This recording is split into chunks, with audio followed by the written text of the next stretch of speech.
Hello, this is Pastor Troy Cunningham again with you today, and I'd like to share some thoughts with you about the difference between the informed and the uninformed INFJ. Um, there's a verse of Scripture in the Old Testament dealing with the children of Israel where the prophet makes the statement that my people are destroyed for a lack of knowledge. And this is true not only for the Israelites, but this is true especially for INFJs, and really any type for that matter, but this really affects us. INFJs are probably one of the most prone personality types for abuse. And it's because of our overabundance of empathy, our overabundance of sensitivity to the needs of others. And it makes us ripe to be taken advantage of and to be manipulated and to be pulled into situations where we constantly are giving our time, our affection, our love, our attention.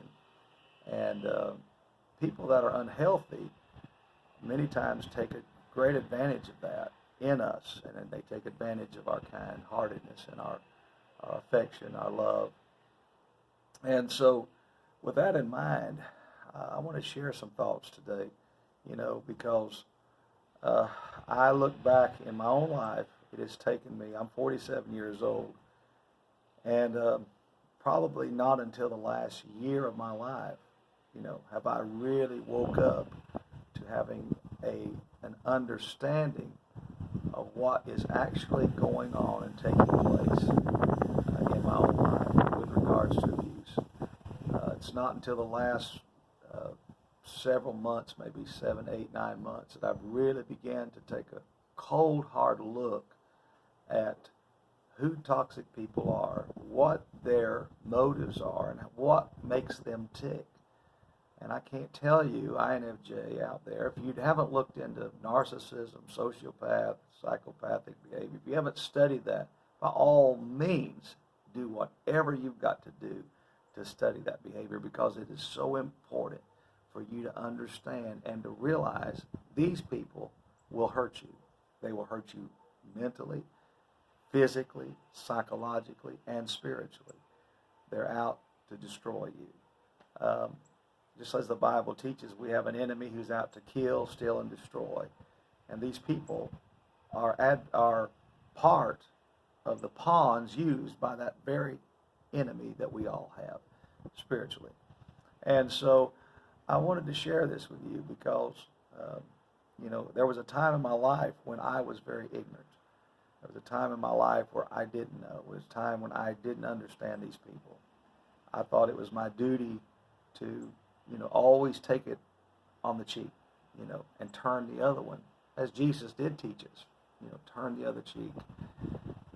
But there's a time that you need to get your cheek out of harm's way. There's nothing wrong with that. There was a time when the people were fixing to stone Jesus Christ. The Bible said he walked through the midst of them. Now, I don't know if that means he disappeared. I don't know where he went. I don't know how he got through the crowd. But he did not allow them to take his life because it was not his time to give it. And so he escaped their hands. Now, I want to give you this information because there's times and places you need to get out of harm's way. You need to get out of danger. You need to excuse yourself from toxic people and what they want to do to you. You don't have to tolerate it. You don't have to live in it. There was a time in my life I didn't know what gaslighting was. I didn't know what manipulation really was. I just assumed that was somewhat normal behavior. For a lot of people in my life, it was. A lot of people would come to me with this kind of abuse and would lie, and I'd catch them. I'd catch them easily. I always could see that they were manipulating me through lies and distorting the truth. I didn't know what what it meant when people just disappeared and they vanished. I didn't know they were giving me the silent treatment. I didn't know that was a form of abuse.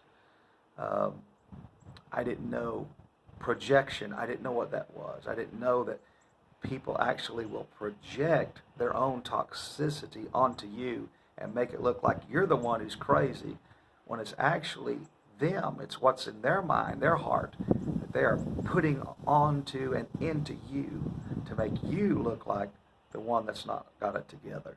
That's called projection. I didn't know that. I didn't know anything about these things. Sadly, I was having a discussion earlier. There are some personality types I feel like that are just about as prone to abuse as INFJs, and I've got friends who are ISFJs, and I really believe they're even more prone than we are. And one of the reasons is because they don't seem to have, once an INFJ catches on, and once they are informed, and thank God we have the mental process and the ability to want to be informed. Once we kind of get on a track, we want to know more about it. We want to look into it. Once we get our intuition, stirred up, and once we get our mind to thinking, then we'll follow that trail until we get to the end of the matter and the bottom of things. An ISFJ, they live in such an external world. They're not really interested in mentally getting to the bottom of anything. So they live an entire life just on the externals. They scratch the surface of everything, and they don't really dig in deep.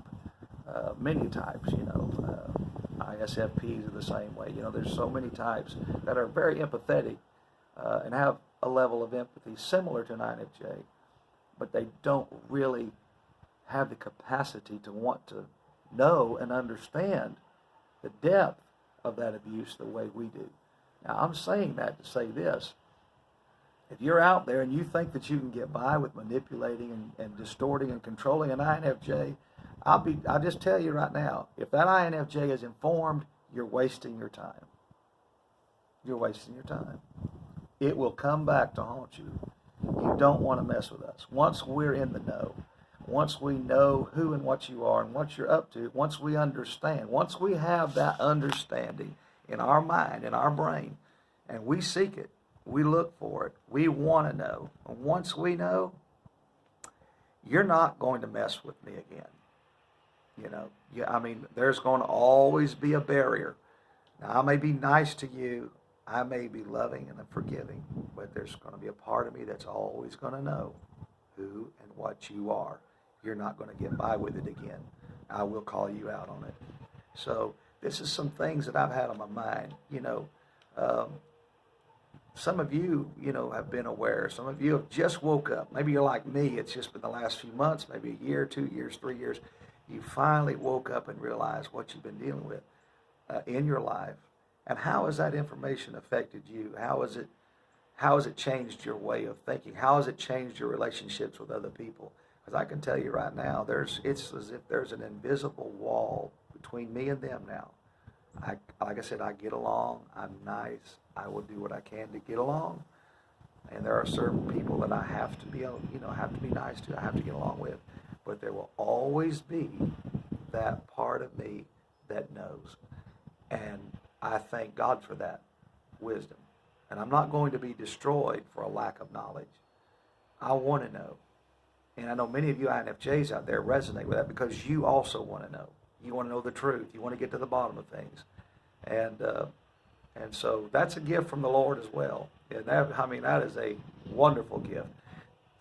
And you and I have a desire to know things many other types could care less about. That's going to keep you safe in the future.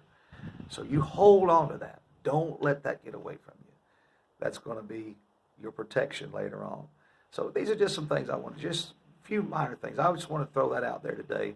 And if you have any thoughts, anything, that resonates with you, with what I shared, please share it in the comments. And if you haven't already, subscribe, and I'd love to have you here and chat with you. We're good, godly, friendly people. We love people, and we love you. So thank you for stopping by. May the Lord richly bless you today.